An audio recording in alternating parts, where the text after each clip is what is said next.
All right, let's talk a little bit about, on Friday, this administration took the initiative toward trying to plug the leaks. And the Attorney General came out and said, we're going to prosecute people who do the leaking as well. And it was suggested yesterday by Rod Rosenstein, the Deputy Attorney General, Bill Bennett, that, these leakers could be in the White House. They could be members of Congress. What do you make of that? Sure, go after wherever the leakers are. I am not as pleased as a lot of people, even maybe some people at Fox and Friends. He didn't mention the press, and I know that gave general relief to the people in the press. I'm part of the press now. But First Amendment is not a license to ruin your country. And there are laws that say the press cannot, take these leaks when they harm the country and go public with them. I wish he'd been more aggressive on that. But sure, go after the leakers, go after whoever the leakers are, but let's not have excluded special categories. And you're saying reporters, if they've got, if somebody in the government has a super secret thing, they hand it to a reporter, by virtue of that reporter taking it and then publishing it, they should be prosecuted? Look, James Risen, not James Rosen of Fox, but James Risen in the New York Times, was in trouble, some trouble. They didn't end up prosecuting him. He was releasing all sorts of things which were endangering national security.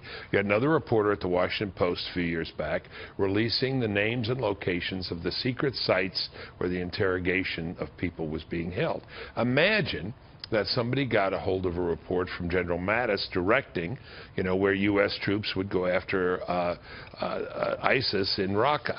Should that be reported or not? No, it should not be reported. And if somebody does and we lose life, I think that person should be prosecuted. There's no immunity here. These are tough cases to make. I understand it. Good lawyers defend people. My brother defended Judith Miller, who stayed in jail. But nevertheless, the law is the law, and it has to be honored. Yeah, Bill, New York Times article, speaking of reporters, they got a leak from the White House, and they say that Vice President Mike Pence is now positioning himself to run for president in 2020. He's denying it, saying it's disgraceful, laughable, offensive, and offensive to his family even. What'd you make of that? I think he is truly offended by it. I'm pretty close to the vice president, very close to his staff. He's got a wonderful staff. I talk to those people on a semi-regular basis. Have you talked to him since that story broke? No, I haven't, but I have talked to them about this issue. And what's interesting, the couple of occasions where I've been in their office, they say, are we doing enough to defend the president? Are we keeping sure that we are keeping close to the president and defending him? And I said, I think you're doing a remarkable job. I think this is really crazy, really unfair, typical, not unusual, but that's that same group again we were just talking about, isn't it? And Bill, Mike Pence has very little guile and very little personal ambition about him. Let's try to analyze why this is happening now. Could it be, in your opinion, sort of a byproduct of the Russia madness that's been going on in the mainstream media, kind of quieting down for now?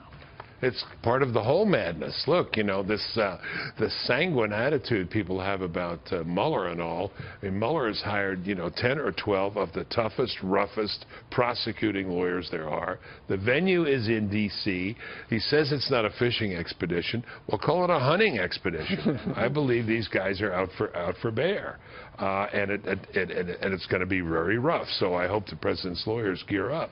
But sure, this story, just append to it. Trump's gone. Start thinking about Trump being gone and who will replace him. This is all part of the narrative to get Trump out because they didn't like the results of the last election. Look, I have my disagreements. I have my problems.